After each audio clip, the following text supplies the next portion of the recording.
Alright guys, I'm going to do the normal video now. I want to say a special shout out to Cruising Classics there.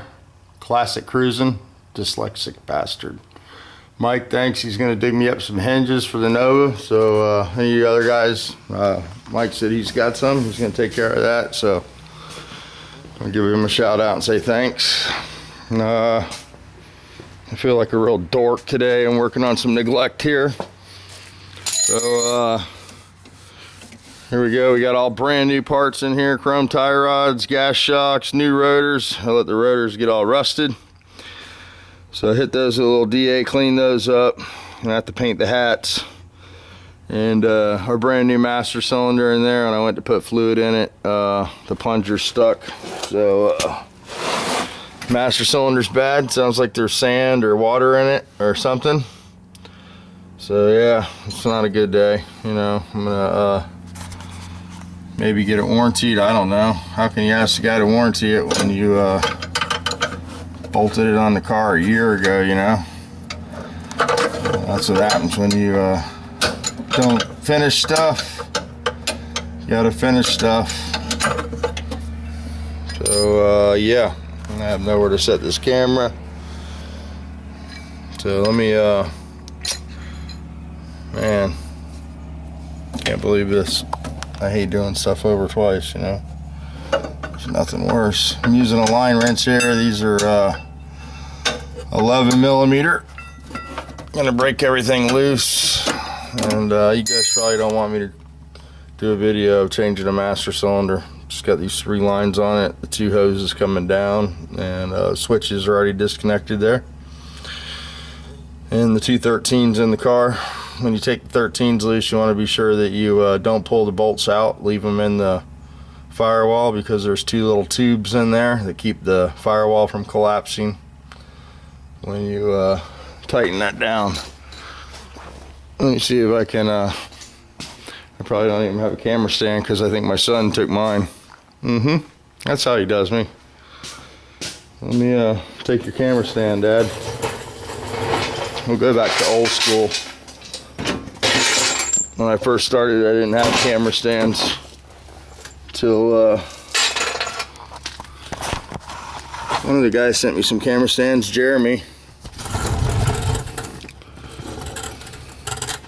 Old Volkswagen guy we don't see very much anymore. I hear he's on a diet, getting healthy, changing his lifestyle, trying to get better. He's another guy that got injured, and recovering from it. You got your 2 tubes coming down. Those are your supply tubes. Thank God I didn't put any fluid in there. I checked the pedal before because I had a feeling, you know, it's just been way too long for it to go smooth. I'm hoping my bus isn't the same way, but it could be. The bus is newer than this. Although all this stuff's brand new, so unless some water got in here or something, I don't know. The board got rusted somehow.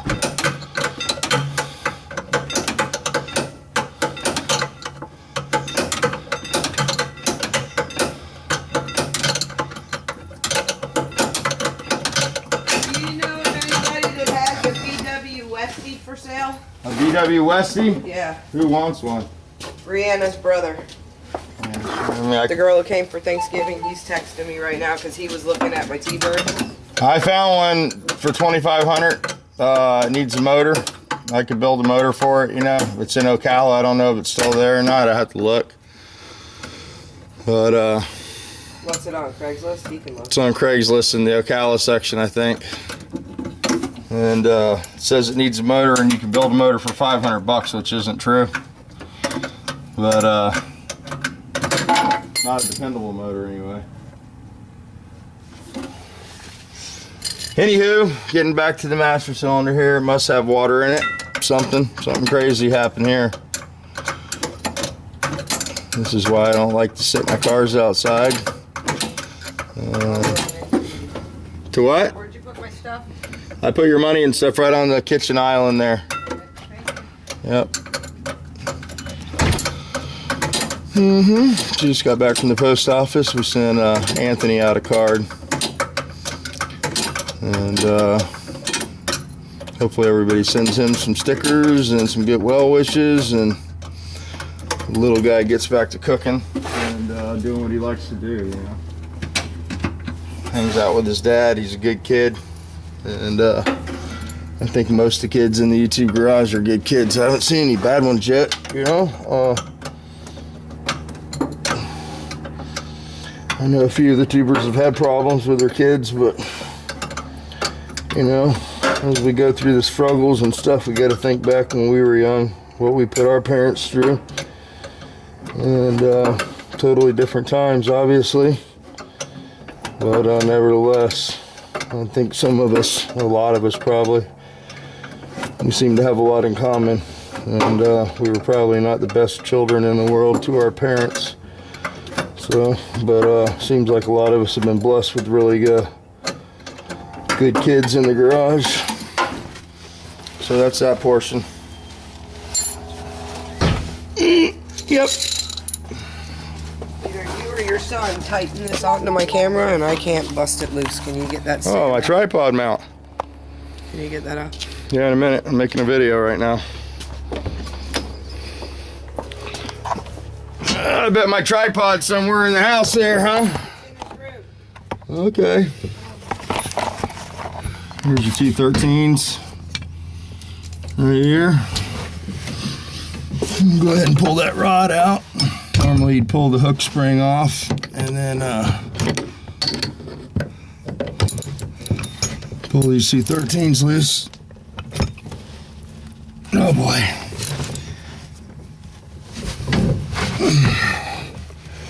I probably should go get the right socket so I don't look like a total idiot. I'm gonna get a flex socket. I'll be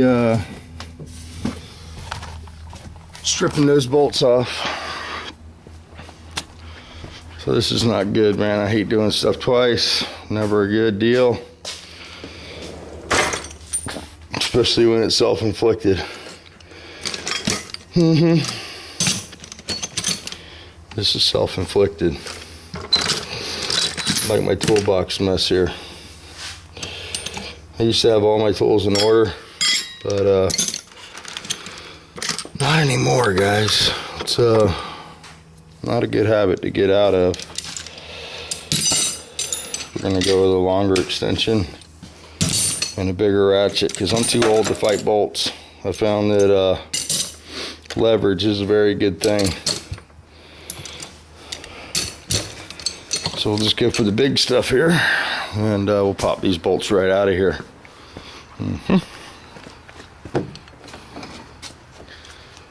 Started putting the carpet in here and making an effort to finish this thing. And this is how it talks to me.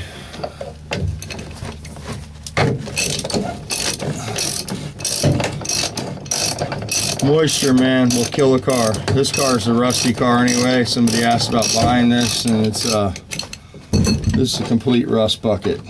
You wouldn't want it. I wouldn't want to sell it to anybody. And then somebody asked me about buying the orange car out back.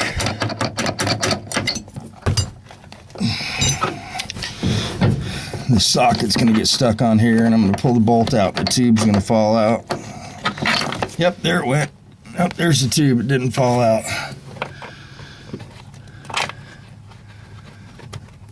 Oh, good Lord. Where's the bolt go now? Total rust. Anyway, you want to push this bolt back in here. Let it rest. Try not to get that tube out of there. If you drop the tube, they can be a pain in the butt to retrieve. Sometimes you can get it through the master cylinder hole with a magnet, and usually if it's not my car, I like to run a magnet down in that hole, ow, and check for tubes that people have dropped,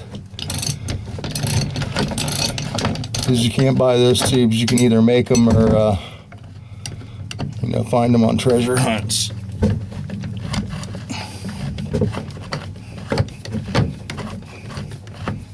A lot of rust down here. Looks like it got wet to me. I don't know.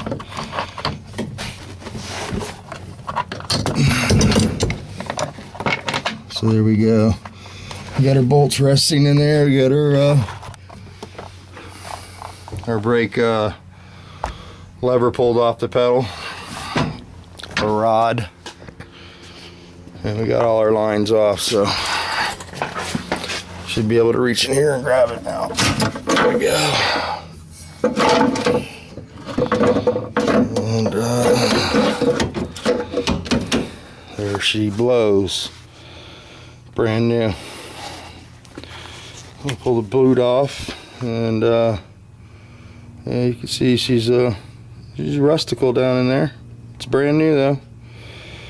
Guess I could take this apart. Not going to be any warranty anyway, right? It's way too old. I'm sorry for this shitty video, guys.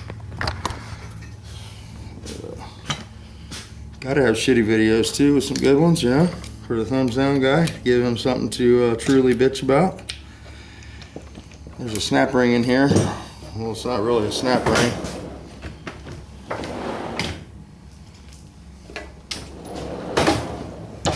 It's a little ring. We'll pop that out. There should be a spring that returns this, but it's not returning.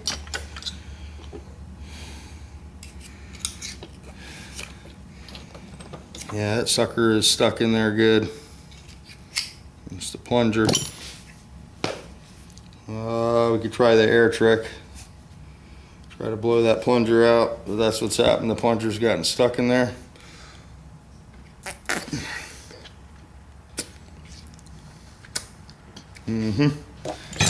So we're sort of Wolfgang stuck there.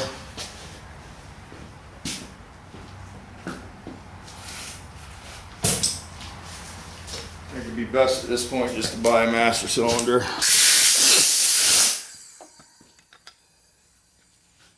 We'll try to poke somebody's eye out here.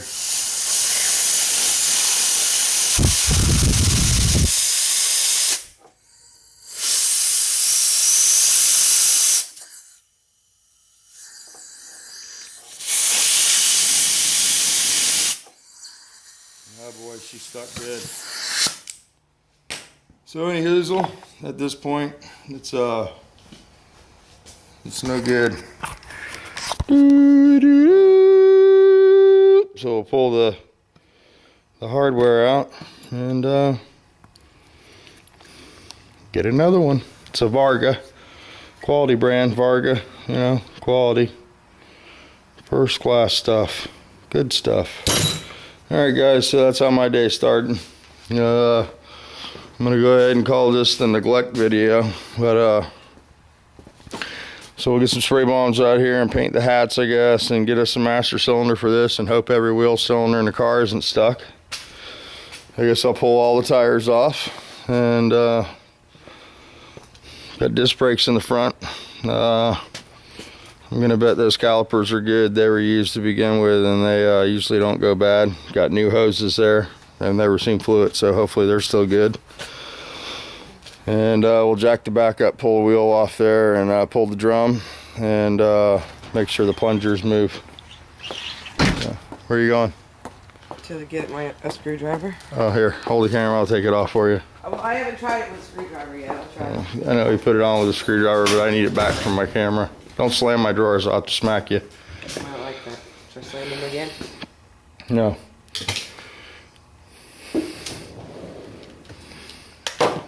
Don't you hate that when somebody slams your toolbox drawer? All your sockets go everywhere. Get me started. Did you get it off? Yep. Oh. Easy. Alrighty, there's the setup. Got the battery hooked up, got the fuel tank ready. Got to get some fuel.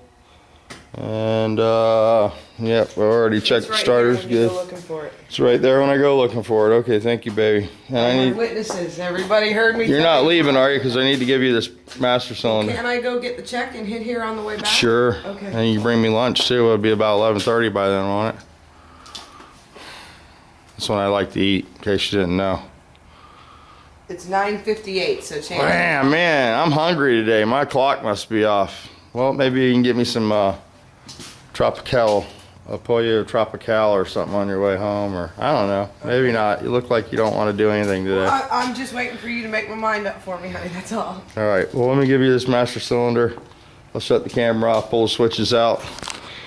All right, guys, we'll try to turn this back on when we get into those brakes. And you're gonna get the carburetor kit for this carburetor. Somebody was asking me how you adjust the float level on these Volkswagen carburetors. And you can see there's nothing to bend on the float. You know, that's where the needle shuts off on. And the way that it's done is you can shim the actual needle and seat at the top of the carburetor. They have different thickness washers here where it attaches to the top of the carburetor, and that's what gives you your height of your you actually adjust the height of the needle and seat rather than bend the tab on the float traditionally, you know.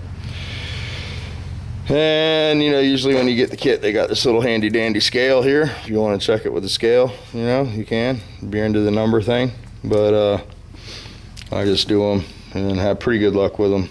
So it's usually not something that's a big adjustment, you know. It's either the copper washer or the silver one. The one's a little thicker than the other. And that's how you adjust the float level on a stock Volkswagen carburetor.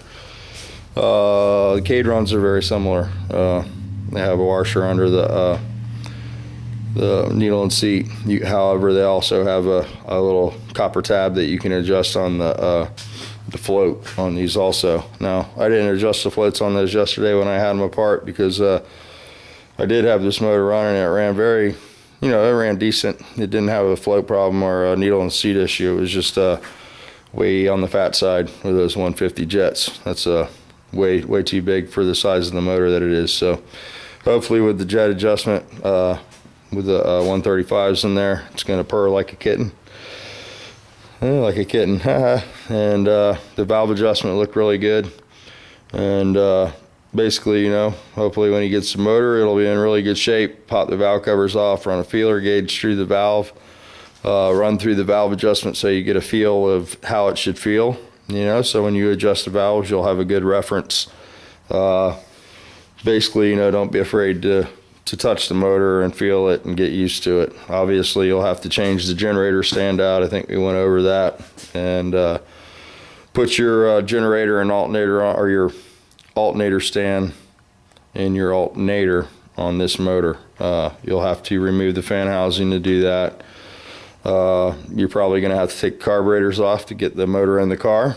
And I'll have the linkage locked down where, you know, none of the synchronization should change. However, on these Cadrons, the way you do it, I mean, for initial startup, I do have a unison that I sync the carbs with. And for you guys that are going, what the hell is a unison? This is a unison. It measures the airflow through the top of the carburetor. And basically the way you synchronize the carburetors is you use the unison and you measure the airflow going through the carburetor at a particular engine speed, mainly idle, and you synchronize them that way. The other way you can sync them is with the linkage, obviously, and if the linkage isn't right, if one carburetor is the head of the other carburetor, it'll show up with this little ball, you know, it's got this little graduated gauge here, and you know, you want to make sure your ball's floating in the same line on both sides. And that measures airflow through the carburetor, and that's the synchronization. We already did all that on the first fire up. Really, basically what we're trying for here is to get our jets correct. So, but you can always just start by cracking the linkage with your hand, and you have to train your eyes to watch both carburetors, and you want them to move at the same time, obviously. Now, we got this linkage on here pretty decent now. It's not moving around. We got a bracket from the bottom of the center pole to the fan housing, and it also bolts to the stud on the case there. So the linkage seems to be pretty decent. This is the aftermarket, supposedly the better linkage, you know. It's a little more complex than the stock Cadron linkage, which is available for a very reasonable price. but this stuff will be fine. So so that's about it with the Porter project. I know you guys are probably getting tired of looking at this motor, but I know somebody that's not, and somebody's probably getting pretty excited about getting it in their car and going for a ride. So we are getting closer. I am working on it. So we got a little stainless steel fuel tank set up there. We got to plumb that hose into it and plumb the other hose into the pump. And like I said, I've already cranked it. Crank's good. And we'll get some gas and some spark and we'll fire it up. And I'll definitely do a video with it running. And I'm also going to take the oil sending unit out and put a oil pressure gauge and do an oil pressure test. I didn't do a manual test on the oil pressure, so hopefully that's good. I'm pretty sure it will be. It's got a good pump in it and all new bearings and stuff, so it should be good. So hopefully we're good, because I don't have any spare parts for this motor. It's a 94 motor and it's the only one in the shop. All my other stuff is 90 and a half. So I originally sourced some of these parts together, you know, to build me a motor, and ended up building something for Greg. So hopefully it runs good for him and he gets a lot of enjoyment out of it. All right, guys, I'm gonna shut this off. It's getting really long, and we'll talk to you guys in a little bit.